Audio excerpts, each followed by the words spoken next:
என்ன பிரச்சனை உங்களுக்கு சேகர்பாபு அவர்களே? என்ன பிரச்சனை? தமிழுக்கு ஒரு கேடு என்று சொன்னால் என் உயிரை தியாகம் செய்வேன் என்றுதான் பேரவைத் தலைவர் முன்பாக நின்று நான் கோஷமிட்டேன். இது ஏன் தமிழ்நாட்டு முதலமைச்சர் அமைச்சரவையில் இருக்கிற அமைச்சர்கள் ஏன் உள்வாங்க மறுக்கிறாங்க? நான் கேட்கிறேன். அங்க அந்த பக்கம் துணை முதலமைச்சர் உட்கார்ந்திருக்காரு, இத்தனை அமைச்சர்கள் இருக்காங்க, யாருக்கு வராத கோபம் ஏன் சேகர்பாபு வருது? என் தாய்மொழி குறித்து நான் பேசுவதில் உங்களுக்கு என்ன பிரச்சனை? இதற்கு சேகர்பாபு அவர்கள், நீ எதற்கெடுத்தாலும் முந்திரி கோட்டை மாறி முந்தி பேசுகிறாய், எல்லாம் தெரிந்தவர் போல் பேசுகிறாய் என்று ஒருமையில் என்னை குறித்து பேசினார். உடனே நான் அவரிடத்தில் சென்று, இது போன்ற ஒருமையில் என்னிடத்தில் பேசக்கூடாது, இது எப்படி சட்ட விதியை மீறிய செயல், இது எப்படி இந்த பேரவை அவமதிக்கிற செயல்? அப்ப சேகர்பாபு தவறான தகவலை நான் இருக்கைக்கு வந்து அமர்ந்த பிறகு சொல்லி அதை மாண்புமிகு முதலமைச்சர் அவர்கள் தவறாக புரிந்து கொண்டு வேல்முருகன் இந்த அவையில் தவறாக நடந்து கொள்கிறார், அதிக பிரசங்கிதனமாக நடந்து கொள்கிறார் என்று சேகர்பாபு சொன்ன அதே வார்த்தையை முதலமைச்சர் திரும்பி சொன்னது உண்மையிலேயே எனக்கு வருத்தம் அளிக்கிறது. அப்படியே பத்திக்கிட்டு எரியுது.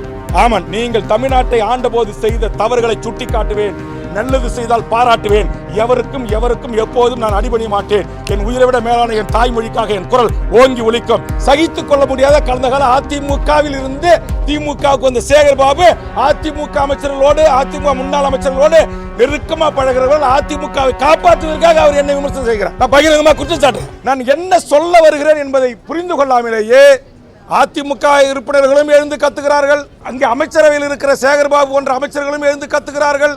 நான் பேசுவதற்கு வாய்ப்பு கேட்டு போராடி கொண்டிருக்கிறேன். வாய்ப்பு மறுக்கப்பட்டது.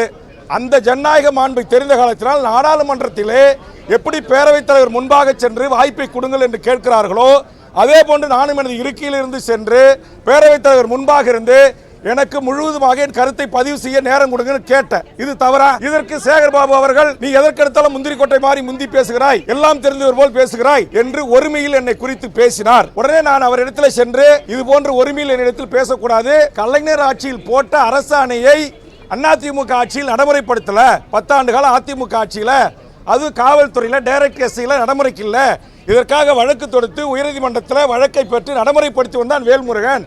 இதைத்தான் சட்டமன்றத்தில் பேசுவதற்கு எனக்கு அனுமதி வேண்டும் தான் கேட்டேன். இது எப்படி மரபு மீறிய செயல், இது எப்படி சட்ட விதியை மீறிய செயல், இது எப்படி இந்த பேரவை அவமதிக்கிற செயல்? அப்ப சேகர்பாபு தவறான தகவலை நான் இருக்கைக்கு வந்து அமர்ந்த பிறகு சொல்லி அதை மாண்புமிகு முதலமைச்சர் அவர்கள் தவறாக புரிந்து கொண்டு வேல்முருகன் இந்த அவையில் தவறாக நடந்து கொள்கிறார், அதிக பிரசங்கிதனமாக நடந்து கொள்கிறார் என்று சேகர்பாபு சொன்ன அதே வார்த்தையை முதலமைச்சர் திரும்பி சொன்னது உண்மையிலேயே எனக்கு வருத்தம் அளிக்கிறது. மாண்புமிகு தமிழ்நாடு முதலமைச்சர் அவர்களே, உங்கள் தந்தை முத்தமிழறிஞர் கலைஞர் அவர்கள் தமிழ்நாட்டில் பாடமொழி, பயிற்சி மொழி, எல்லா மொழியும் தமிழாக இருக்கணும்னு சொன்னாங்க. அந்த உத்தரவு கடந்த கால ஆட்சியில் நடைமுறைப்படுத்தல. தமிழ்நாட்டுடைய வேலை வாய்ப்புகளை 20% உங்கள் தந்தை உத்தரவு போட்டார். அது அதிமுக ஆட்சியில் ஓபிஎஸ் இருக்கும்போது இந்திய நாட்டை சேர்ந்த எவர் வேண்டுமானாலும் தமிழ்நாட்டுடைய டிஎன்பிசி குரூப் 1 உட்பட எல்லா பதவிகளையும் தேர்வு எழுதி வரலான்னு சொன்னாங்க.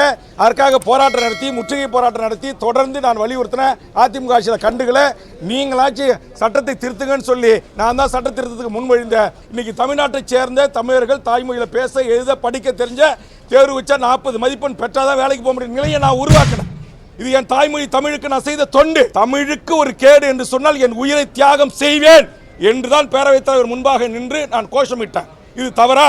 என் தாய்மொழியை அழிக்க நினைக்கிற என் தாய்மொழியை இன்றைக்கு பயிற்சி மொழியாக, பாடமொழியாக, தொடர்பு மொழியாக, அலுவல் மொழியாக இல்லாம இங்க எல்லாத்திலையும் ஆங்கிலம், எல்லாத்திலையும் ஹிந்தி போயிட்டு இருக்கு. அதெல்லாம் நான் சொல்கிறேன், என் உயிரை விட மேலான என் தாய்மொழிக்கு ஒரு இழக்கு என்றால், ஒரு அவமானம் என்று சொன்னால், இந்த சட்டமன்றத்தில் என் தாய்மொழி குறித்து நான் பேசுவதற்கு நேரம் கிடைக்கவில்லை என்று சொன்னால், பேரவைத் தலைவர் முன்பாக சென்று பாயிண்ட் ஆஃப் ஆர்டரை எழுப்பி நேரத்தை கேட்டு பேசுவதற்கான உரிமை மக்களால் தேர்ந்தெடுக்கப்பட்ட சட்டமன்ற உறுப்பினராக இருக்க எனக்கு இருக்குது.